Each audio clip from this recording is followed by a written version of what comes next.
Let's end our alternating series section by talking about how we can use the alternating series and the theory behind how the test gives us convergence to determine how accurate an estimation of a partial sum S sub n will be by looking at the remainder R sub n. So let's just remember, in an alternating series, if we get convergence with the alternating series, two conditions must be met. The series is up above, but I'm going to focus in down here on this graph. So the two conditions that have to be met are, one, that the series is the series in absolute value, so the b sub k terms. So when we take the absolute value and we focus in on just the b sub k terms, they are decreasing in size and they are approaching zero. So each subsequent term is smaller than the previous term, meaning they're decreasing in size, and the size of each of the terms is approaching zero as k goes to infinity. So we talked about that before, about how that makes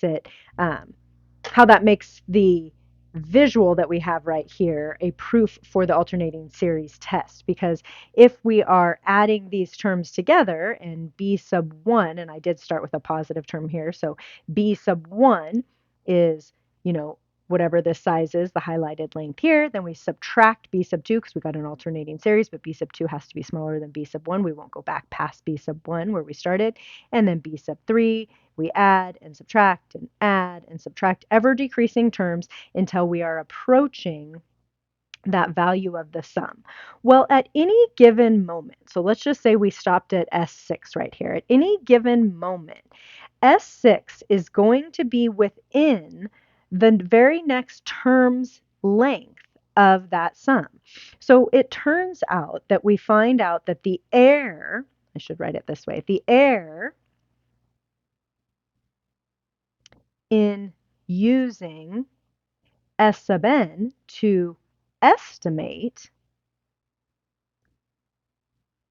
S itself, so the error, which we defined before, the error is actually equal to the absolute value of the remainder. So the error is going to be the absolute value of the difference between S and S sub n, so however much is left over. But if all of these conditions are met, because we're looking at an alternating series, then that has to be less than or equal to the very next term, b sub k, b sub n plus 1. I switched indexes there. B sub n plus 1.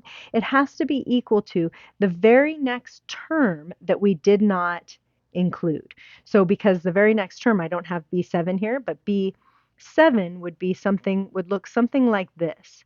Okay? So b7, I guess I should have stopped at b5. b7 would be that length right there. It won't go past B6, and we know that using S6 will be within that distance of S. The difference between S and S6 in absolute value will have to be less than that very next term. The next term, this is the size, I should say, the size of the next term in the series. So for instance, if we stopped at 7, or if we stopped, I said 6, I circled 6. If we stopped at 6, then the error has to be smaller than whatever the next term, B7, is. So we could look at B7, and that's what the error would be. So let's do a couple of examples. I'll summarize what I just said in a nice typed form right here. So the alternating series estimation theorem says this: if a series is convergent, so it has a sum, we call it S. So if we have an alternating series that is convergent, that's the definition right there, what we're saying, so that the sum is S, and B sub n's are greater than 0, of course, they're equal to the absolute value of that. Then because it's converging, we know that the terms are decreasing and that their limit approaches 0, and the remainder is always going to be, and when we say remainder, that is another way of saying the error in using S sub n to estimate the actual sum S. So the error in using S sub n, the remainder that would be left, would be the difference between S and what we used as the estimation, S sub n, and that is always less than the next term in the series. So let's take a look. So in this one, let's find this first example. Let's find the sum of this series accurate to 3 decimal places. So we want a specific type of accuracy here. So we want it accurate to 3 decimal places. I did make a note here when we say we want the error, or we want accuracy within 3 decimal places. What that means is that we want the error to be less than 3 decimal places, 0.001, which of course is 1 over 1,000. Okay, so I just made that note. That's what we're saying when we want accuracy to 3 decimal places. We want the error to be less than 1 over 1,000. Now, I already did some work on this one because we've spent a lot of time already in this section talking about how to prove convergence with the alternating series test. So if we have a series from 1 to infinity of negative 1 to the k plus 1, of course, that's an alternating series over k to the fourth, we can quickly show that converges by the alternating series test. We take the absolute value and look at b sub k, that's 1 over k to the fourth, and show the two pieces. One, that it decreases, which it does, it decreases for all k, and we show that the limit of the terms themselves, 1 over k to the fourth, is approaching 0, and they do. So since both those conditions are met, then this converges by the alternating series test. Okay, so now let's get into the estimation. So if we want to find the estimation, the first thing, we want to find a sum that's within 3 decimal places of the actual sum, because we know it converges. So what we know right now is that we know that this converges. So how many terms do I need? So that S sub n is within 3 decimal places of the actual sum. So that's what we want to know, because we're going to find S sub n. We want to actually add it up. Like, we want to figure out S sub n from k equals 1 to n of negative 1. We're going to actually plug this in, but we need to know what that n value is. How many terms do I have to add up? So that's what we need to figure out. How many terms do I need to add up in order to be within 3 decimal places? Well, our result from before, our estimation theorem from before, is saying that we want the error, or the specifics we were given in the question, we want the error to be less than 1 over 1,000. But the error is the remainder, and the remainder is the n plus 1 term. Well, what's the n plus 1 term look like? Well, there we go. The terms are 1 over k to the fourth. So the n plus 1 term is 1 over n plus 1 to the fourth power. And I need that to be less than 1 over 1,000. So let's do a little bit of work right there. If we reciprocate those, it flips the inequality. So n plus 1 to the fourth needs to be greater than 1,000. Let's take the fourth root. In order to have that kind of accuracy, we'll take the fourth root. So n plus 1 has to be greater than the fourth root of 1,000. And then we'll subtract 1. So n has to be greater than the fourth root of 1,000 minus 1 to be within 1/1000th of the actual sum. Well, let's go ahead and grab our calculator and figure out what that is. So that ends up being, let's see here.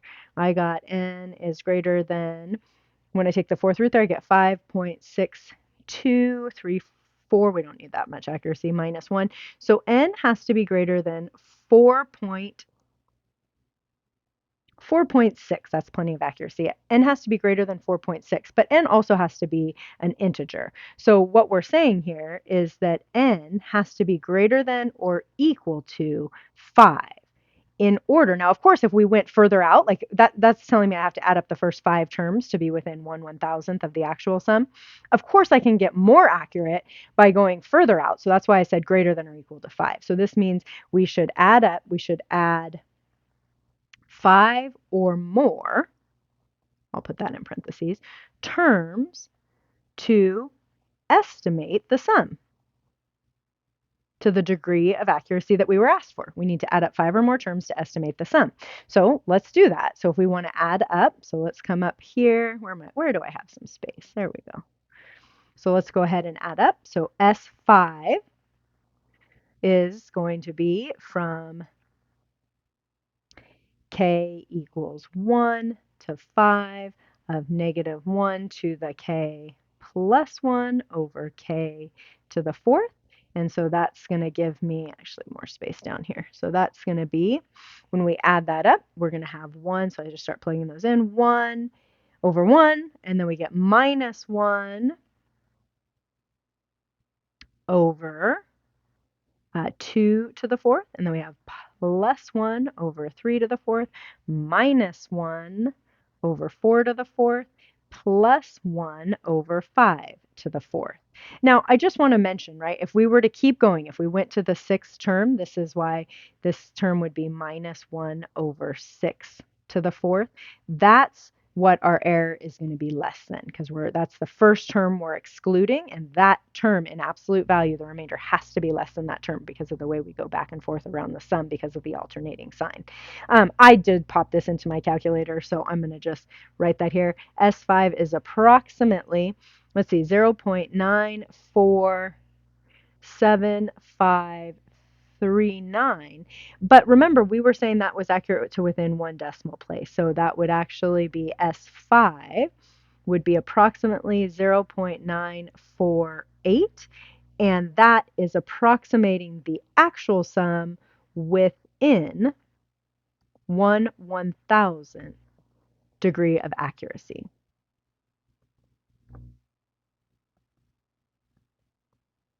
So that's a pretty good approximation with literally, remember, we're talking about an infinite series here, an infinite number of terms, and we are only needing to add up the first 5 to get within 1/1000th of the actual sum.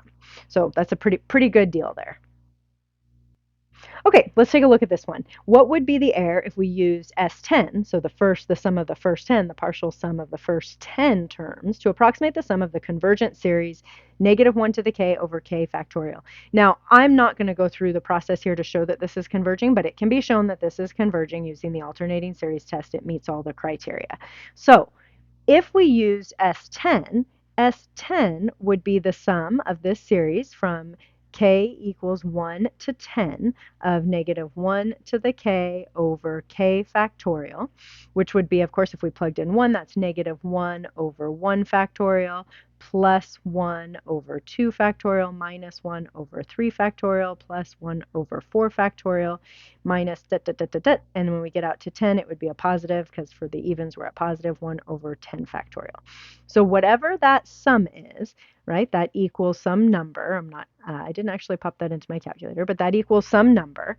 How accurate is that to estimate the actual sum? So how close, so the question here is, how close is S10 to the actual sum, right? We know that this is converging. We know this equals some value. So how close is it if I just use the first 10 terms to actually approximate the sum? Well, all we have to do to figure that out, since it's an alternating series, is think about the first left off term. So think about this. If we kept going, this would be 1 over 11 factorial. The remainder, or the error,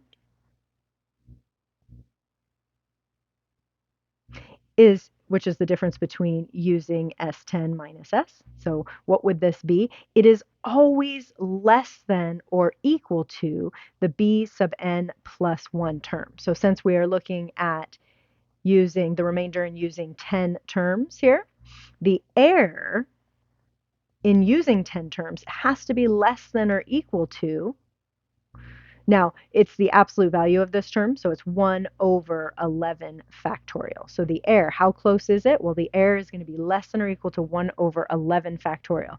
Well, 1 over 11 factorial is 11 factorial is a very large number. It is 39 million. Let me make sure I get my commas in the right spot. 39,916,800. That is a very, very small error. This is, if I were to actually put it into decimals, again, I got to check my numbers here. 1, 2, 3, 4, 5, 6, 7 zeros. 1, 2, 3, 4, 5, 6, 7 zeros to 5.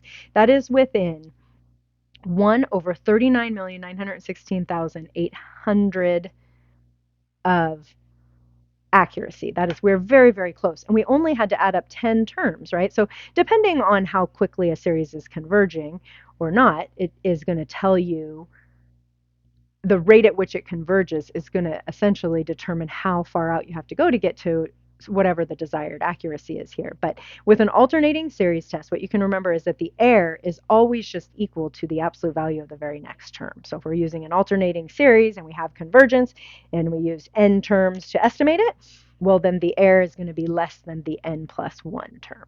So it does make for a nice and easy estimation theorem if we want to do estimations with alternating series.